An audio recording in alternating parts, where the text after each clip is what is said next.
निशुम्भ शुम्भ गर्जनी प्रचण्ड मुण्ड खण्डिनी वने रणे प्रकाशिनी भजामि विन्ध्यवासिनी।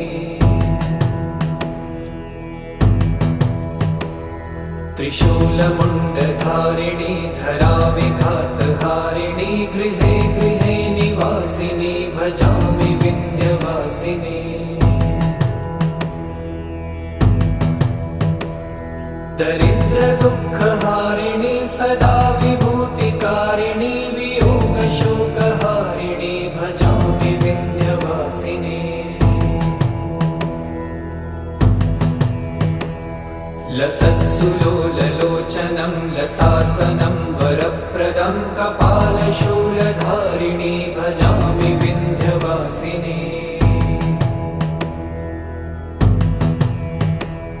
कराब्जदान